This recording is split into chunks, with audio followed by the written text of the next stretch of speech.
అందరికీ నమస్కారం.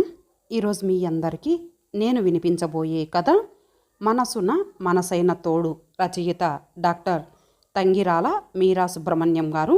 ఇక కథలోకి వెళితే, అమ్మ, మీరిద్దరూ వచ్చి నన్ను తీసుకెళ్ళండి. నాన్న, మీకు సెలవు దొరకదు అనకుండా వెంటనే వస్తారు కదా. ఫోన్లో ఏడుపు గొంతుతో అడుగుతున్న కూతురి మాటలు వినగానే విశ్వేశ్వరరావుకి జలజకు గాబరాగా అనిపించింది. పెండ్లై 3 నెలలు కాకముందే ఆడపిల్ల అమ్మా నాన్నలను నన్ను పుట్టింటికి తీసుకువెళ్ళండి అని అడిగిందంటే నిజానికి ఏ తల్లిదండ్రులైనా కంగారు పడతారు. అంతగా అమ్మా నాన్నలను చూడాలని బెంగపడితే తనే బయలుదేరి వచ్చేయవచ్చు కదా. ఈ కాలం అమ్మాయికి ఉండే ధైర్యం, సమయస్ఫూర్తి ఉన్న పిల్ల. పీజీ డిగ్రీ చేతిలో ఉండి 4 భాషలు మాట్లాడగలిగిన మధురిమ బెంగళూరు నుండి అనంతపురం రావడానికి మీరొచ్చి తీసుకెళ్ళండి అన్నదంటే అది ఖచ్చితంగా అత్తగారి హుకుం అయి ఉండాలి అనుకుంది జలజ తల్లి మనసు.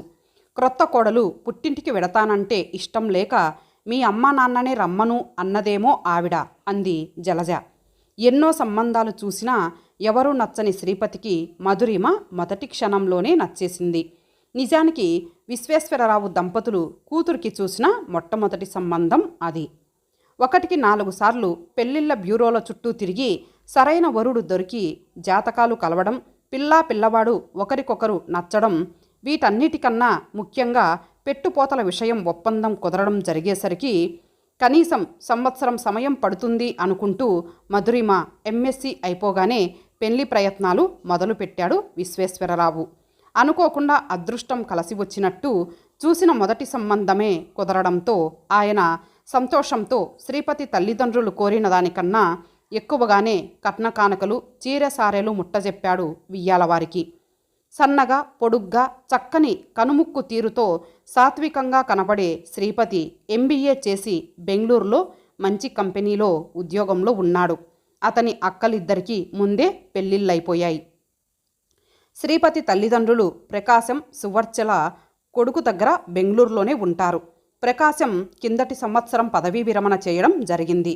హిందూపురంలో ఉన్న సొంత ఇల్లు అమ్మేసి కొడుకు దగ్గరకు వచ్చేశారు వాళ్ళు. ఎప్పటికైనా కొడుకే కదా తమని చూడాల్సింది అనుకుంటూ. సువర్చల గాని ప్రకాశం గాని పెళ్లిలో ముఖాలు ముడుచుకోవడం, అలకలు చూపడం వంటివి చేయలేదు. ఎంతో ఆనందంగా, ఉత్సాహంగా పెళ్లి వేడుకలలో పాల్గొన్నారు. శ్రీపతి అక్కలిద్దరూ కూడా బాగా కలిసిపోయారు. వాళ్లకున్నదే ఒక్కగానొక్క కూతురు. అల్లారు ముద్దుగా పెంచుకున్నారు. అలాగని గారాబం చేసి పాడు చేయలేదు. పద్ధతిగా పెరిగి బుద్ధిగా చదువుకొని నలుగురిలో మంచి పేరు తెచ్చుకుంది మధురిమ. గుణవంతుడైన, అనుకూలుడైన భర్త దొరికి తమ కూతురు జీవితంలో చక్కగా స్థిరపడింది అన్న ఆనందంతో 3 నెలలుగా ఎంతో నిశ్చింతగా ఉన్న మధురిమ తల్లిదండ్రులకు కూతురు నుండి వచ్చిన ఫోను సహజంగానే భయాందోళనలు రేకెత్తించింది. ఆ రోజు రాత్రికే దొరికిన బస్సు పట్టుకొని తెల్లవారుజామున బెంగళూరు చేరారు వారిద్దరూ. మబ్బులేని వానలా వచ్చిన అత్తమామలను చూసి శ్రీపతి ఆశ్చర్యపోయాడు.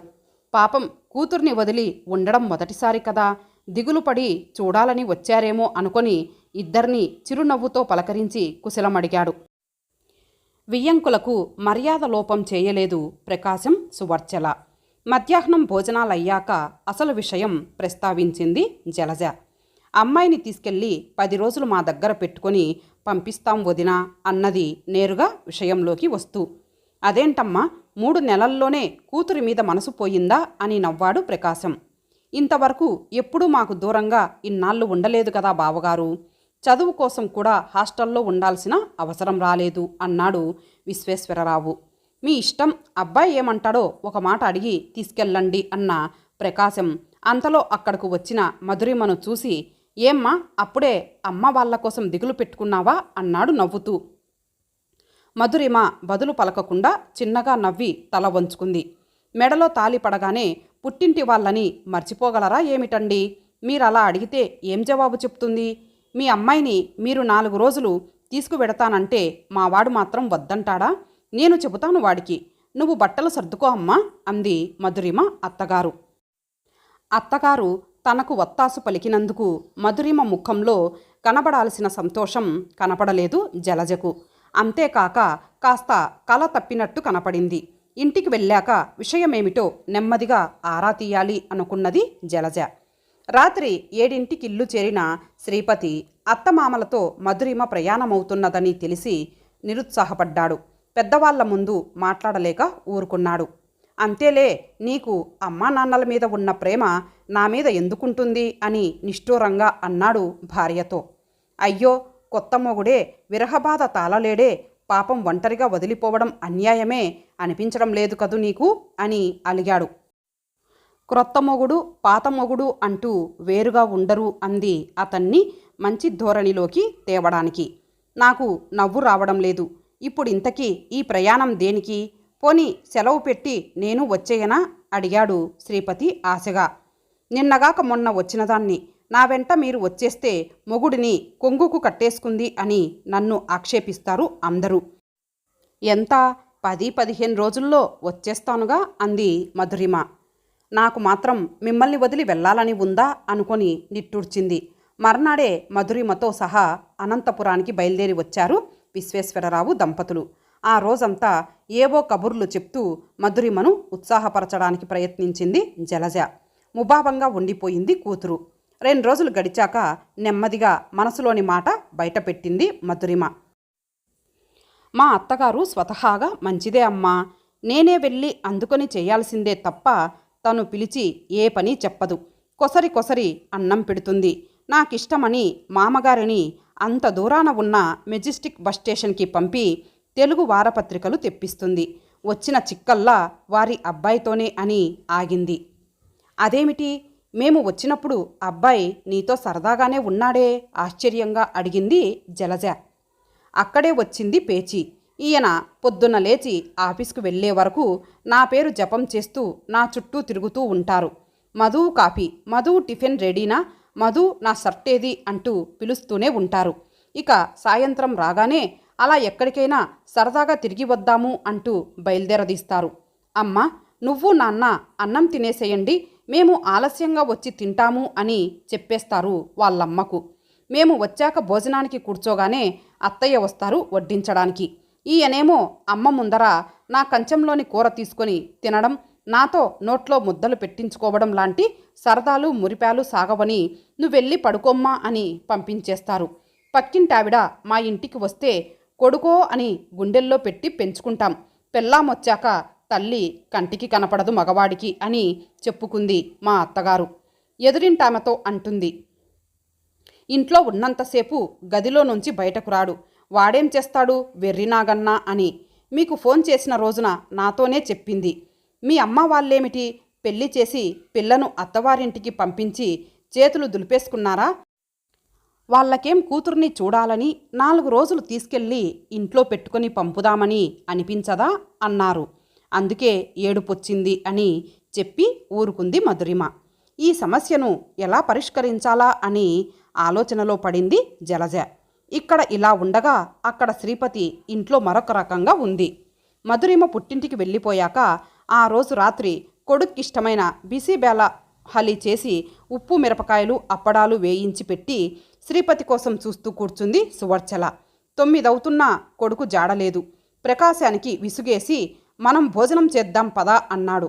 మీకు ఆకలేస్తే మీరు తినేయండి, నేను వాడితో పాటు తింటాను అంటూ ఆయనకు వడ్డించింది సువర్చల. 10ంటికి ఇల్లు చేరిన శ్రీపతితో నీకిష్టమని బిసిబేళ హలీ చేశాన్రా, నీకోసం చూస్తూ నేను తినలేదు, త్వరగా కాళ్ళు కడుక్కొన్రా అందావిడ ప్రేమగా. ఈ వయసులో రాత్రి 10 గంటల వరకు భోజనం చేయకుండా ఉండడం ఏమిటమ్మా? నేనేం చంటిపిల్లవాడినా నాకు పెట్టి తినాలనుకోవడానికి? మా స్నేహితుడు పార్టీ ఇచ్చాడు, శాంతిసాగర్లో భోజనం చేసి వచ్చాను అనేసి వెళ్ళి పడుకున్నాడు. టైం అవుతుంది, ఇక బయలుదేరండి అంటూ మధురిమ హెచ్చరిస్తున్నా ఏదో ఒక వంకతో ఆ అమ్మాయిని గదిలోకి పిలిచి కబుర్లు చెబుతూ 9కి గాని ఇల్లు వదలని శ్రీపతి ఇప్పుడు 8 గంటలకే పని ఉంది అంటూ వెళ్ళిపోయి రాత్రి ఆలస్యంగా వస్తున్నాడు.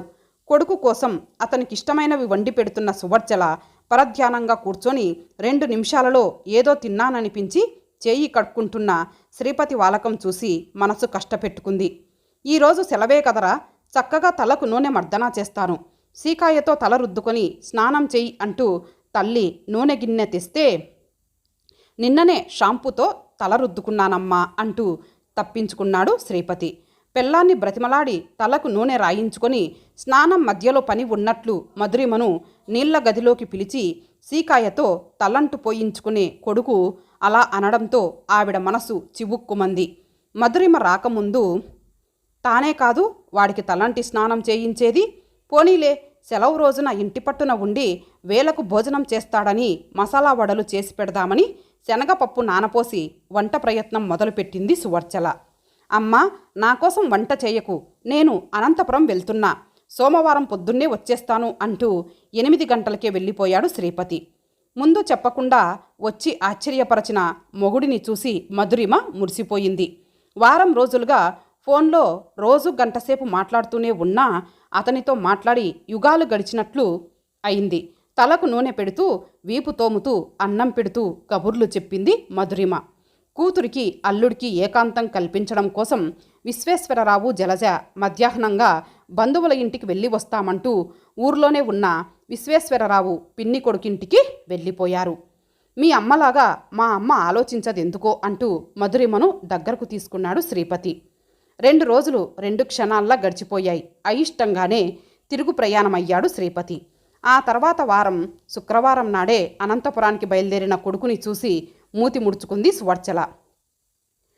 మాటకు పిలవని పేరంటంలా అత్తగారింటికి వెళ్ళి కూర్చోవడం ఏం మర్యాదరా అన్నది విసుగ్గా. మరి ఏం చేయనే, సెలవులొస్తే నాకు విసుగొస్తోంది.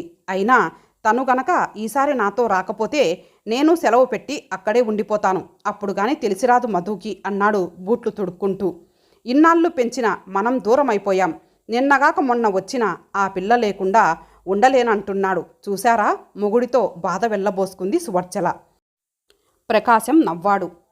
చిన్నతనాన తల్లి కాపలా, వయసున వలచినవారు కాపలా అన్నాడొక కవి, వినలేదా? వాడి మనసెరిగి ప్రవర్తించి మన పెద్దరికాన్ని వాడి అభిమానాన్ని నిలబెట్టుకోవాలి అన్నాడాయన. భర్త మాటలు తన తెలివి తక్కువతనాన్ని చూపుతున్నట్లు అనిపించింది సువర్చలకు. కొడుకు సుఖంగా ఉండాలని వెదకి వెదకి చుక్కలాంటి పిల్లను తెచ్చి పెళ్లి చేసింది.